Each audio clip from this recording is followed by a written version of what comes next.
The following presentation is brought to you by kmmedia.pro. Please visit kmmedia.pro for more information. Now stay right where you are as we present. Welcome to Positive Talk Radio, evolving ideas one conversation at a time. Great guests, dynamic stories and interviews, plus new thoughts on a wide range of topics and concepts. I hope that you'll hang with me, Kevin McDonald, my friends, and of course, you.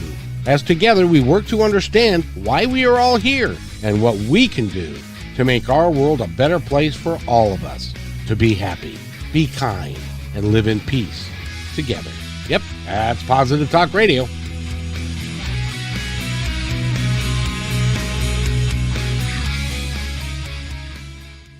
Welcome, everybody, to another episode of Positive Talk Radio. My name is Kevin McDonald, and I've got a really cool dude that we're going to be talking to today. I got to tell you, he's been on the show before, and we've had a great conversation. I think this is going to be also a great conversation because we're going to see some things have happened since the last time we chatted, Coach Borys. You come from Ukraine. That's your family background, and or your grandmother. Yes, and it is it's hard to fathom what's going on in the world and what's going on specifically in Ukraine today. And I know that you watch it probably very closely because it strikes really close to home, doesn't it? Yeah, it's absolutely gut-wrenching, and to know the history of it and to see what these people went through before and to see basically history repeating itself. It's just completely disheartening. But what the big difference is between now and the 1930s and 40s is that the Ukrainians are fighting back and winning. I got to tell you, they are that is going to, at the end of the day, that's going to become a tremendously positive story of resilience and fighting back against overwhelming odds and all that. It's going to make a great movie of how all of this came about.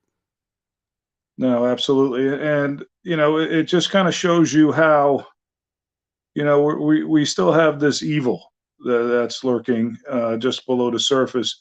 But the big difference is now is that the world is not believing, the story.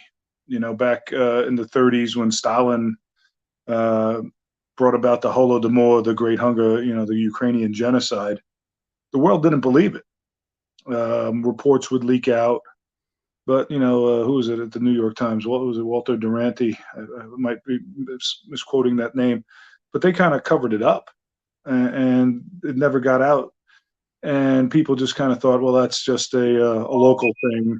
They didn't want to take a stand and help the Ukrainians, but now, my goodness, right? The entire world's behind. Well, maybe not the entire, but the vast majority of nations have their back and are giving them what they need to fight back, and it's really amazing that they're winning, and it just shows you what the power of spirit can do. I mean, it's their home, and cornered their backs to the wall, and they're just not going to give up. Absolutely. And by the way, you know the story better than most because you wrote a book about it. That started out with your grandmother who was in Ukraine in the 30s and 40s and the tough life that she had. The name of the book, by the way, is How to Beat Stalin, Hitler, and the Southern State Parkway. And it is a family story from your grandmother and your father and down to you and your sister and all the things that you've done as a coach for the last 25 years and the positive impact that you've had on society. But talk about the book a little bit and how the roots of what happened when Stalin and Hitler were around, how desperately your grandmother situation was. Right. And, it kind of starts off the book with me as a middle schooler, being completely depressed and demoralized. And, I was, we like to say, looking into the abyss. I had no hope for a future. I'd lost my father. I was being bullied. I was flunking out of school, and at the edge of my rope, my mother, would try to encourage me, as all mothers do. You're beautiful, you're handsome, but nobody believes their mom, right? They're supposed to say those things. And Mute. I could look in the mirror, and I'm like, oh, mom, what the heck, going on here? Maybe she's looking at the funhouse mirror, but my mom finally said, hey, look, buddy, she's got tough, and she's like, you got troubles, but let me tell you about your babcia Eva. Babcia is Ukrainian for grandma. And I said, okay, what was so special about her? I never knew her. She passed away in the same car wreck as my father when I was 5. I only knew her as the nice lady who made apple strudel, you know. And as a chubby kid, that's how you identified people, you Sure. know. If you brought a salad over, we just throw you out of the house. But yeah, so what'd she do that was so? How is she a superhero? And she said, well, when she was your age, she wasn't worried about being overweight. She was worried about starving to death. And Stalin, who was head of the Soviet Union, wanted to break the Ukraine, wanted to impose the communist collective farms, and the Ukrainians were a very proud people. They had always had these great farms. That's what they were known for, and they didn't want to put up with that, and they resisted. But Stalin, being Stalin, said, "Okay, great, I'm taking out all the food." And the Red Army surrounded the country, and the troops went in, and anybody who resisted was shot on sight. And they came into the house and literally cleaned it out. They took the animals, they even took the garbage. Not one scrap was left. And all you could do was buy food at the collective store. And maybe you might get a loaf of bread, probably not. And quickly they descended into hell. People from the starvation, their bellies would swell, their legs would become useless. Um, People ate anything to survive. The cats and dogs vanished immediately. It was an eerie silence over the whole country because all the birds were gone. They ate all the birds. They would just fly by, a sparrow, whatever the hell local birds were around, and the ones that were survived got smart, and so it was just an eerie quiet. And parents, completely desperate, would maybe sometimes send their kids on a train to the city in the hopes that somebody in the city might have food. And that was the irony. The countryside was picked clean of food where the farms were. And the cities may or may not have food, but, chances are those kids weren't going to make it either. Um, the special hell that always struck me was that there were roving bands of cannibals. Of all the troubles we had to deal with, in our lives, and our troubles, certainly real. I couldn't imagine contending with a roving band of cannibals, as being a father and trying to protect your kids from that. But that was the world of my babcia, and they survived it. And eventually, Stalin relented. He felt that he had sufficiently punished the Ukrainians. And just when they were getting back on their feet, well, now Hitler's master of Europe, of Germany. And in 1941, he unleashes Operation Barbarossa, which was the invasion of the Soviet Union. It's the largest land battle in the history of the world. And Babcia is on the front line. And her village is quickly overrun. Her family's murdered. And she's made to go to a work camp as a slave. And that's what people don't always understand or know maybe about World War II. Many of the peoples of Eastern Europe were enslaved and worked in camps. And yes, the Jews were in the death camps. They were part of the final solution. But there was a lot of people on the list, for Dachau and Buchenwald and all the rest, but they were going to work first. They were going to work them as slaves, use them as labor to grow food and things of that nature. And then finally, when they were, the phrase used to be useless eaters. That still haunts me, that phrase, useless eaters. That then they would, get a bullet. or maybe the gas chamber. And there was my babcha, with absolutely no hope now. Her family got her through the Holodomor, but now she was completely on her own. And at that moment where she was about to lose hope, the babushkas showed up, the old women of the camp. And they saw this beautiful, young girl by herself, and they came and they took pity on her, and they stuck by her the whole time. They put a babushka on her, and made her to look ugly as best they could. They smeared horse manure on her, as a way of deterring the German guards from having any bad ideas. And being a beautiful girl was not an asset in these camps, to say Yeah. the least. But that's how she's going to get through this horrendous situation. Is the babushkas taught her, and that no matter how bad things are, how powerless you are, you always control your reaction to these situations. And that was my babcha's true superpower.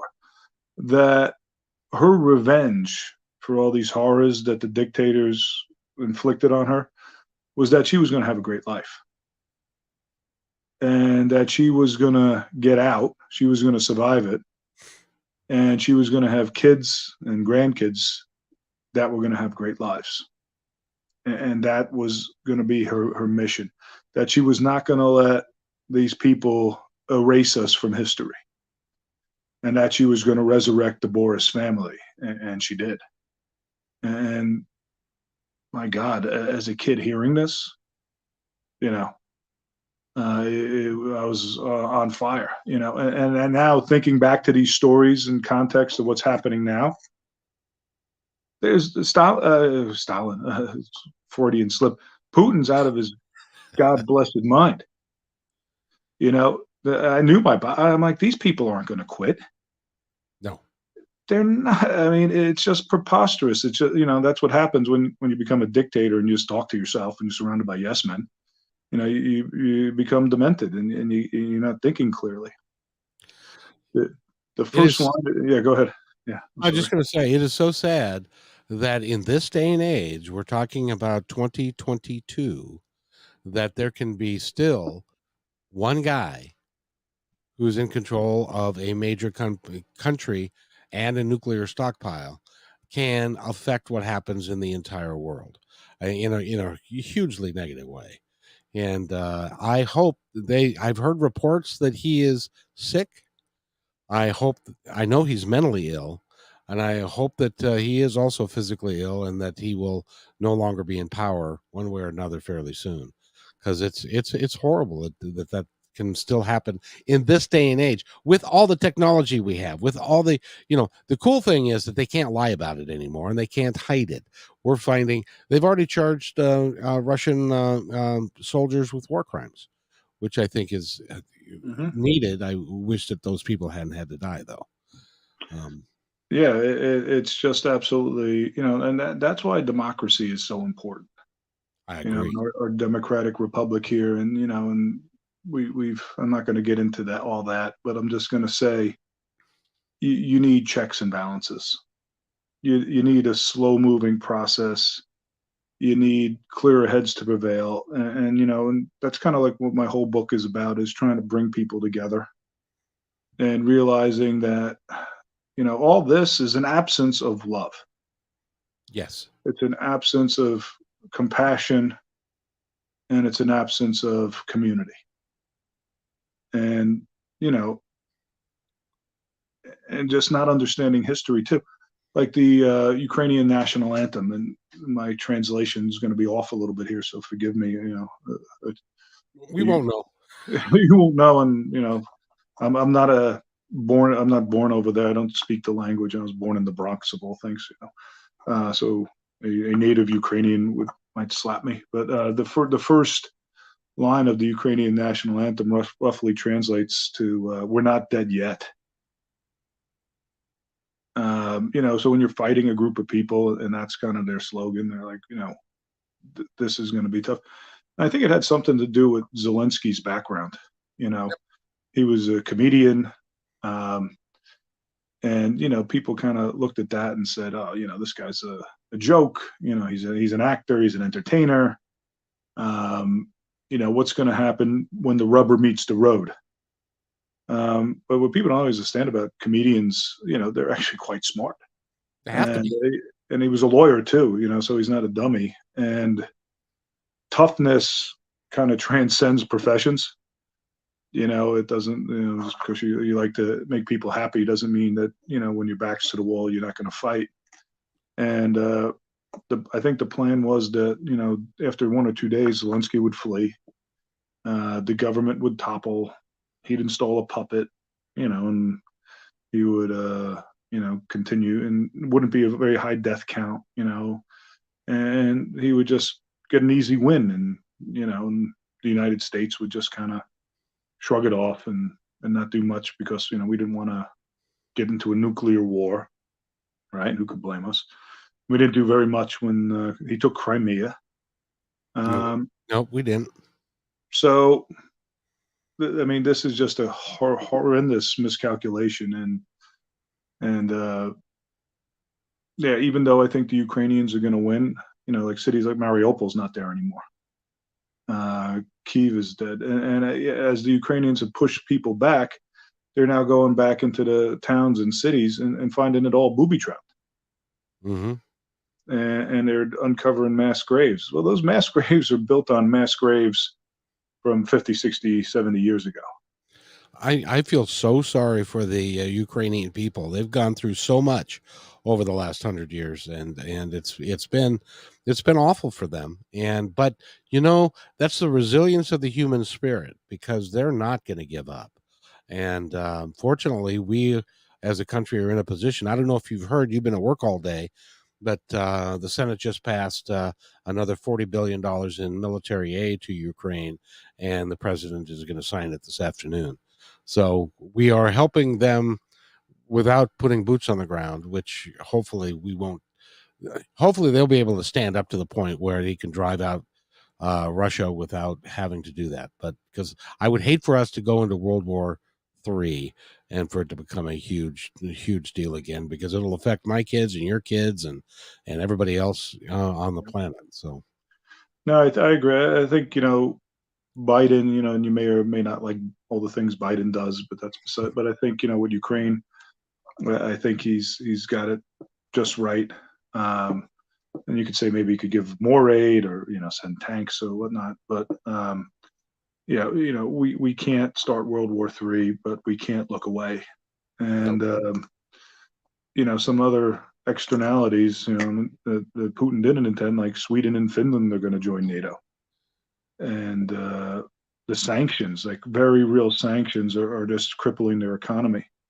On the Russian state TV, which is basically an entire propaganda network, one of the talk show hosts actually cracked and said that the sanctions are crippling Russia. So for that to be admitted on national TV was quite telling. How did, things did are going bad for them. oh yeah, and did you hear that several, I've heard as many as 12 oligarchs have suddenly and mysteriously been killed or have been severely hurt because they're trying to stand up to Putin, because they're financial people and they're interested in Hmm.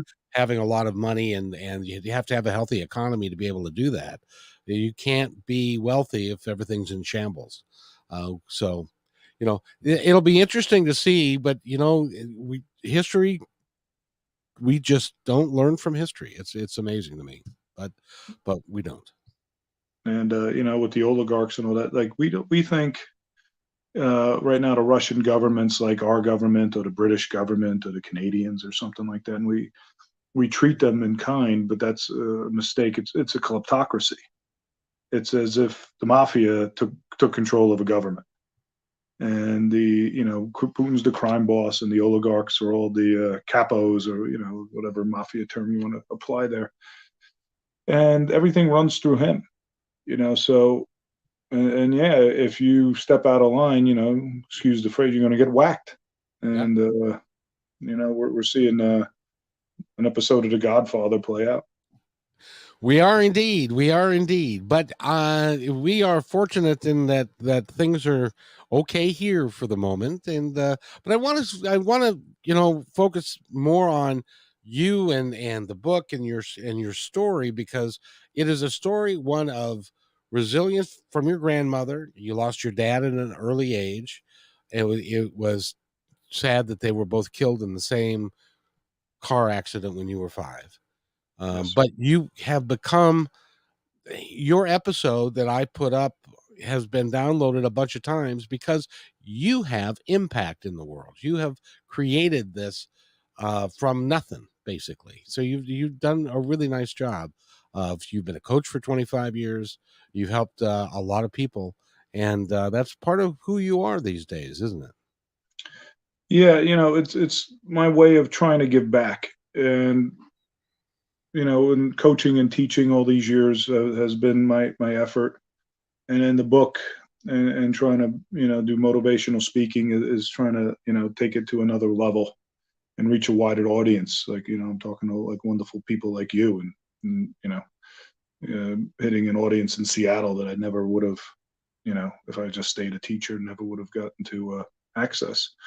Um, because when I was down on my luck, my mom told me those amazing stories about Bapcha, right? So I'm motivated, I'm on fire, and you always need to be motivated. You need that inspiration, that hero, and Bapcha certainly was that. But I didn't know what the hell to do, and that actually put more pressure on me because I was on the hook, right? That's how my family was gonna beat Stalin and Hitler, was if we had a great life. And I don't mean like I had to become president or a millionaire or invent something, or yeah, but just live well, right? And have a family, and be a great person in the community, and give back. But I look myself in the mirror, how could I be anything but a complete and total loser? My life was just going to be a humiliation, and I was going to let her down, and Stalin and Hitler were going to win. They would wipe us from the earth as they had originally intended. So that's a lot to put on a 12-year-old, right? Oh yeah. Um, or at least that's how I was seeing. And my mom said, "Hey, listen, it's time you played some football." I said, "Football, okay." I never were really into football or anything like that. Wasn't a thing for me.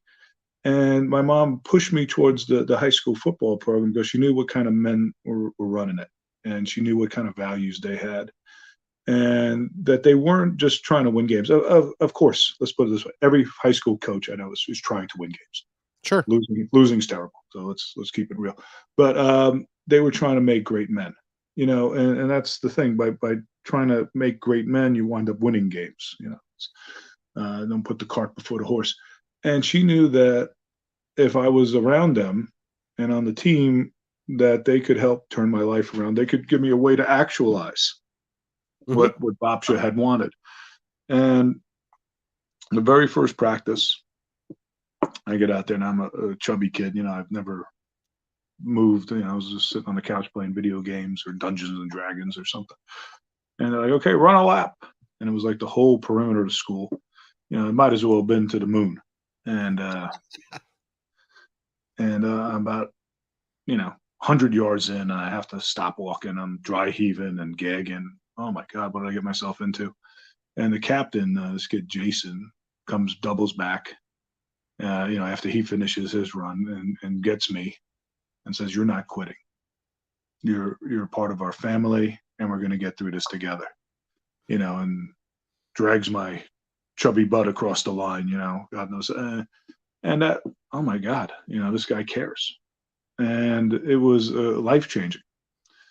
And the next day in school, I'm walking down the hall, and I hear, "Hi, Steve." Oh, must be another Steve standing next to me. Who the hell's talking to me? Yeah.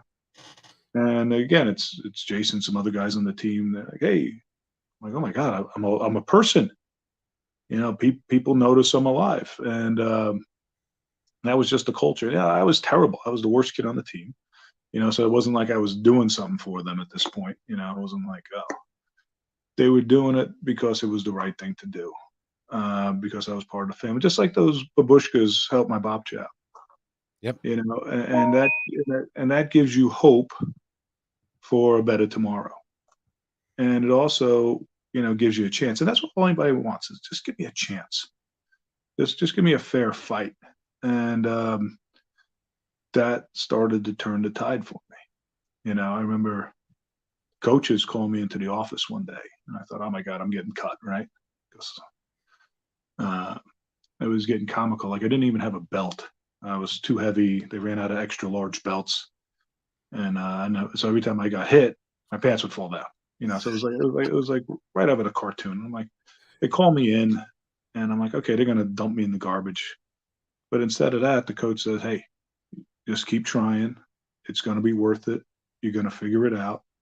And here's a new belt. They finally got me a belt. But they didn't have to keep me, but they knew it was important. Not for the team's success or anything like that, but for me as a human being. And lucky for everybody, it did actually pay dividends for them, because I wound up became you know a great player. So it did was a smart investment, their kindness. But there was no way of ever knowing that, right? They didn't know that at the time. Yeah. But, and but and that's the thing. We can all do something like that in our day-to-day life, you know. But it's too easy to turn away, to make fun of, to mock, to belittle, to get a cheap laugh. Um, but this was very, very special, and as the years ticked on, I always sit with my mom at the kitchen table. We both had insomnia, and we'd always stay up late at night chatting. And as she saw me starting to improve, um, she said, "Hey, let's work on the grades." And she got me work with the school, got me into resource room, and got me an individual education plan. If teacher lingo, an IEP, and that came with a resource teacher, special ed teacher, and this woman, Mrs. Dudick, taught me how to learn. And I just want you to think about that, learning how to learn. And she was just an amazing person.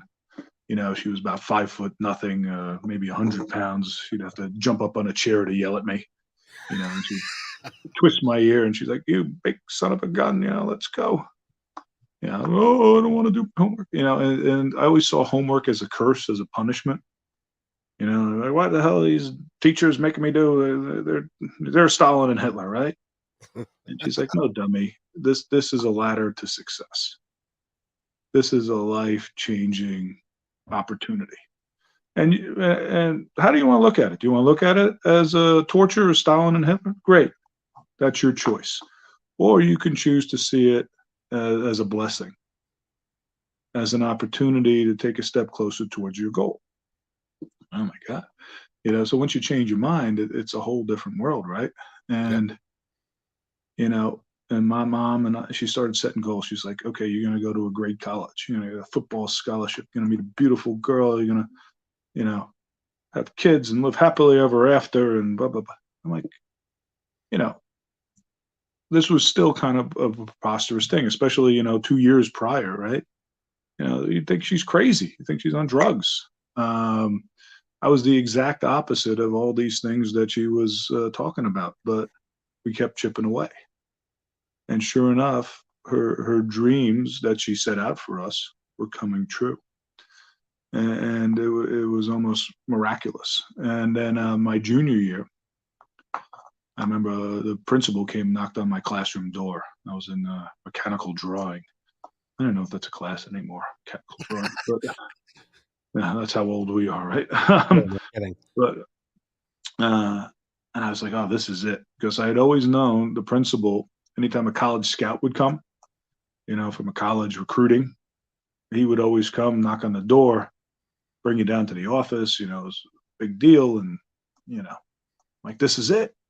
This is my chance. I'm going to get recruited, and all these crazy dreams mom came up with are about to come true. We go down to the office, walk in. There's no scout, just me and him. And he eventually, he's choking up. He eventually turns to me, gets up the courage, and he says, "Steve, I'm sorry. There's been a terrible accident." your mom's dead. And just like that, I was back at the abyss, you know, just like that, my world had crashed again, you know, um, just like Babcha, after she beat Stalin, then Hitler showed up, so this was my Hitler. This was the second, kick in the face, second, destruction of my world. And I didn't know what to do. But that's when my hero showed up. It was the entire school community, you know, teachers, parents, kids, administrators, in ways great and small, seen and unseen. They all came to my rescue. Um, trays of baked ziti would just magically show up on the front porch, anonymously. Okay, that's great. Remember my chemistry teacher, Miss Buckmaster, uh, brought me in after school, stayed with me till like 5 o'clock doing chemistry labs. I'm lighting the school on fire with the Bunsen burner with the home, you know, blowing up chemicals. I think that's why I lost my hair. Some of those chemistry experiments. And then after that, she didn't have to stay to 5. You're allowed to leave at 3, Right. but she knew I needed to get through it, and I needed that extra. And then she gave me $20. She goes, "Take your sister to the movie." Like, that's caring when you don't have to. Right. And that's what life's all about. That's the secret to life, is taking care of your neighbor. Um, and for me, it was kind of like easy for them to, because this was like an extraordinary situation. How many, it was a nice community, how many orphans, and it wasn't one accident, it was 2 over 10 years, so it was a kind of bizarre thing.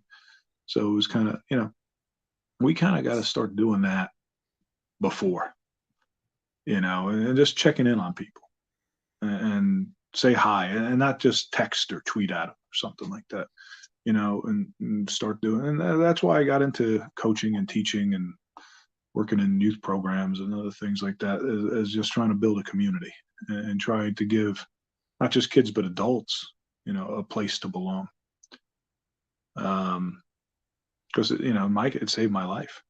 Um, remember my girlfriend at the time, I didn't have a car and I had to take my road tests, so they let me borrow the minivan, mom's minivan, and for the road test, and I immediately, crashed it. So that was kind of awkward.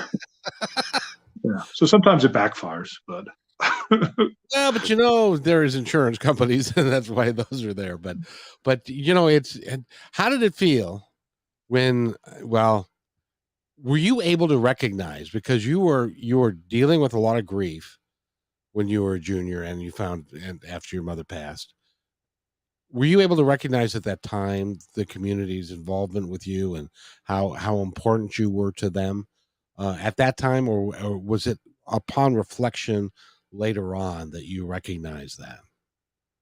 um, I knew it immediately, and I was very grateful immediately. But as you grow up and you start thinking about it, you start, and as your perspective in life changes, you know, um, I was thinking about this the other day. I'm like, how in the world am I still alive? With some of the things that happened, and some of the situations, and some of the things, for shows like this, I've sanitized a little bit, and book I've kind of, taken it down a notch or two, to for certain reasons. But like, my goodness, it's really it's really a miracle.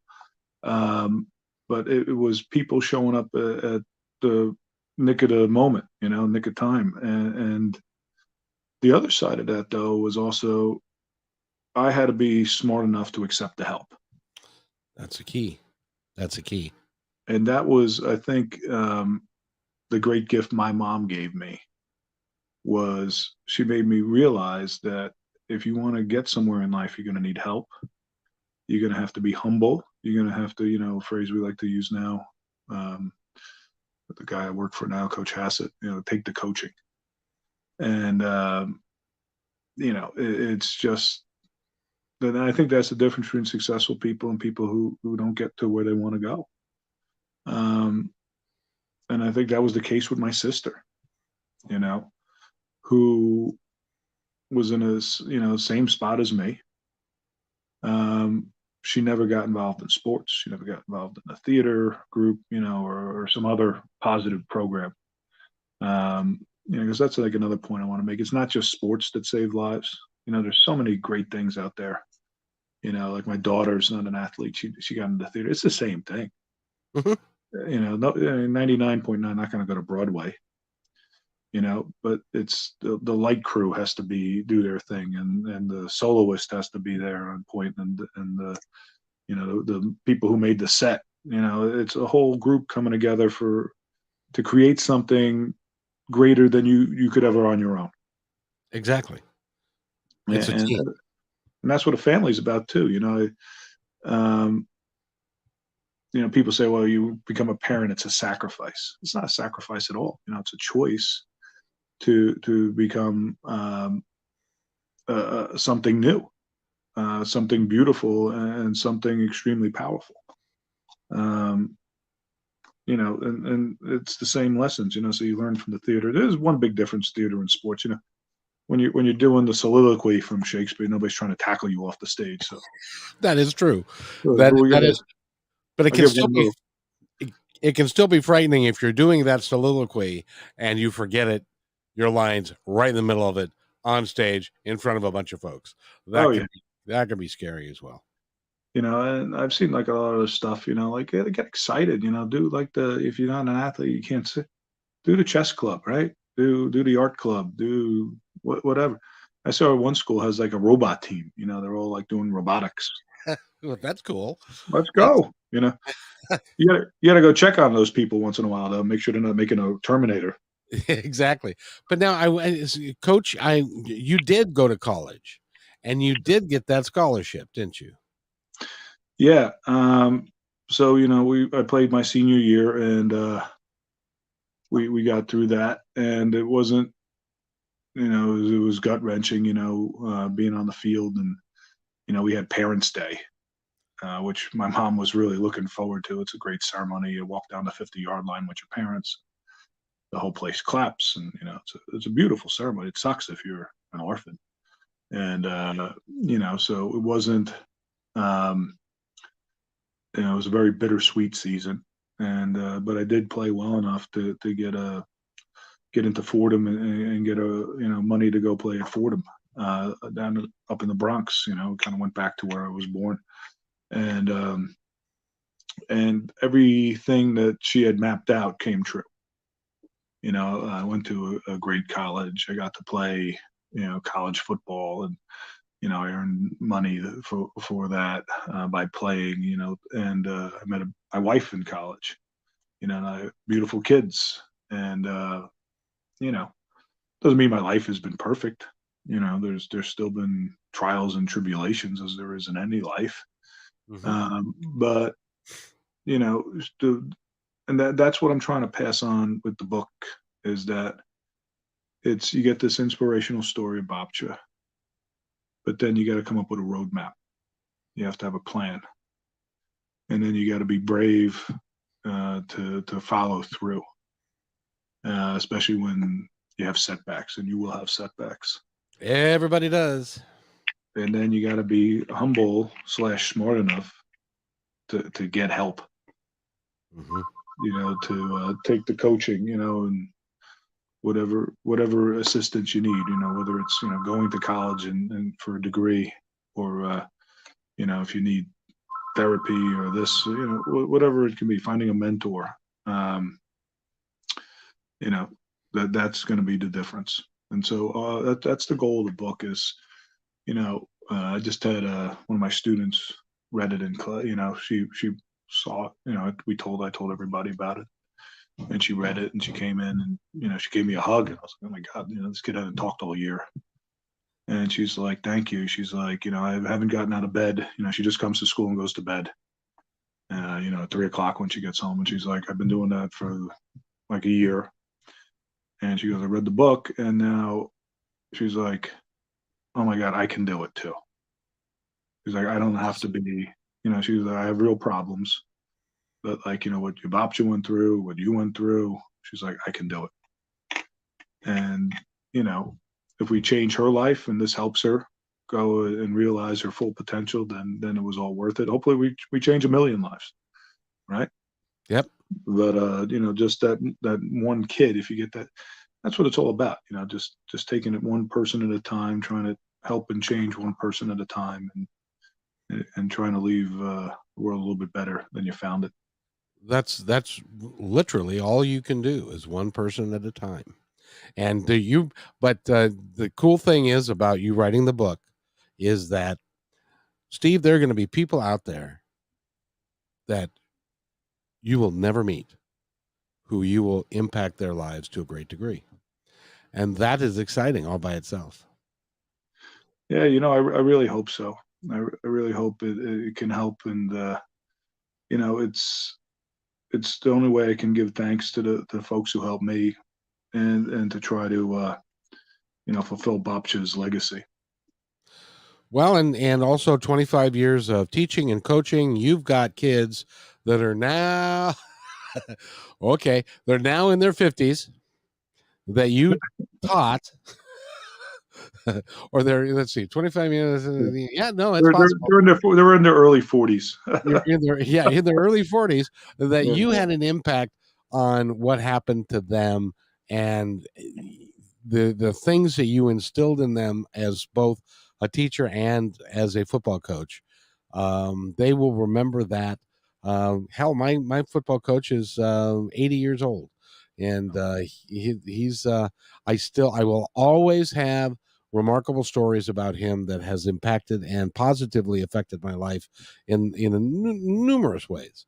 And so, you're making an impact. You have made an impact, and you will continue to. I hope so. And um, understand also, I've made mistakes. I've had some things I wish I could do over again.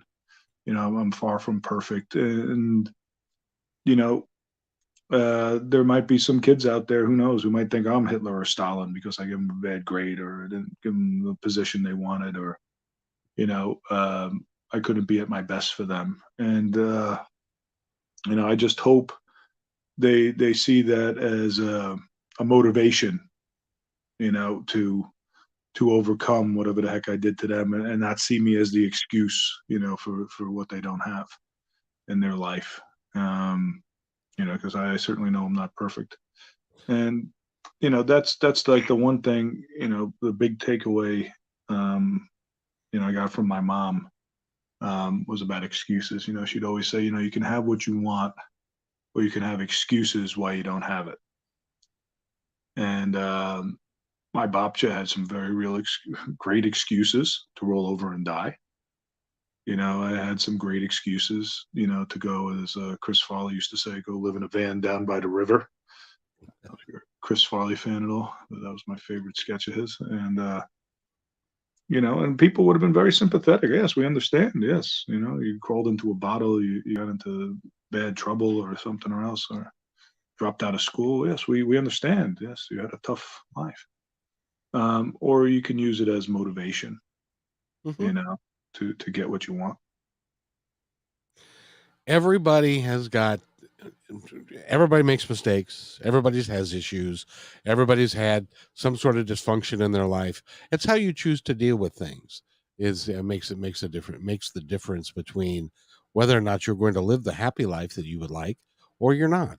And the reason I bring people like you, coach, on to the show is so that people can understand that, from what I know, there was only one guy who didn't make any mistakes when he was here, and that would be, Jesus Christ, or maybe I don't know, but most of us, we survive from one catastrophe to the next. It's how you deal with it, to determine where you're going to be, and you've imparted that on a lot of kids, and you've helped a lot of people to do that, and I, I I for one, I think you should be very proud of yourself, even though you've made mistakes. We all have. I can tell you stories of, I don't know why I'm still here. Speaking of which, Well, thank you. I appreciate that. and what I'd like people to do is to go get the book and How to Beat Stalin, Hitler, and the Southern State Parkway. And you can go to your website, which is, Steve. It's my website is through Page Publishing, pagepublishing.com. You can find the book very easily on Amazon. Just Google my name, Steve Borys, Borys. Also, I'd love to chat with anybody. You can email me at steve.borys@gmail.com. And, if you ever want me to come out and speak to your organization, whether it's a school or church or synagogue or whatever, and if you guys need a little bit of motivation, I'd be happy to come on out and give it my best. And your best is good enough. And that's what your mom taught you. Your mom was an incredible lady. You know that, right? Oh my God. Yeah. She was, I just choked up a little right now just thinking about her. And, that was, the big reason why I really wrote the book. The many reasons, was her. It was during the pandemic and we were all struggling, with depression and anxiety and, and I was down, my kids were down. And I said, if there was one person who I could bring back to fight side by side with me right now, it'd be her. And, so people are going to hear her words of wisdom. She's been dead for, my goodness, 30 years now, and we're bringing her back. So if you're reading this book, it's just the same as sitting at the table with her and having a piece of coffee cake and hearing her sage advice. And, there's an expression, you die twice, when you die, and then once when nobody remembers you anymore. And the people who knew Norma Borys are, kind of few and far between right now. And with this book, she can be immortal, as long as it's in print. And also Babcha, she's been dead, my goodness, for over 40 years now, and she's back. Mm-hmm. She's back in the fight. And my dad, and they're back in the fight. Generations not yet born can now benefit from their stories. I think, that's a good way to thank them for the gifts they gave me. And they are on the other side watching everything that you do and taking, and they are very proud of you and what you've done. So you should be should congratulate yourself for that, because and he would make a wonderful person to come talk to your school, come talk to your group. So give us your website or your email again if somebody wants to actually book you for a gig. Absolutely. It's steve.borys@gmail.com. That's steve.borys@gmail.com. Remember the Y, not the I. Yes. One of those crazy Ukrainian names. Exactly. Steve, it's time to wrap this up, but I want to step aside and give you a moment to tell our audience anything that you would like them to know, the ones that are listening now or in the future, because this will be up, by the way, forever. Great. One promise, my mom always made me is bad things are always going to happen. But how you react to them, it makes all the difference. And the bad thing that's happening in your life right now, it's not fair. You don't deserve it, but we can all get through it together. I want you to know that you're loved, and I want you to have hope for a better tomorrow. Well said, young man. Well said. I'd like to thank Steve Borys for being my guest. He's Coach Borys to a lot of kids, and he's working with his book, and he's going to come to a place near you if you would like to invite him. He'd be happy to come and talk to your group. So, Steve, thank you so much for taking the time to do this. I know that it's dinner time where you are. It's 6:53, so I'm going to let you go, but stay right there for just a second. I've got to do this, and I'll be right back. Thanks for enjoying this episode all the way to the end. Please give us a like and subscribe to this channel. This has been a production of kmmedia.pro. Please visit our website, oddly enough, named kmmedia.pro, for more details about us and our mission, which is to provide great positive programming designed to inspire us all. I'm Kevin McDonald, and I'm proud of these shows, and I truly hope that you'll like them and share them with friends and family. So on behalf of our entire team, remember, be kind to each other because each other's all we've got. We'll see you next time.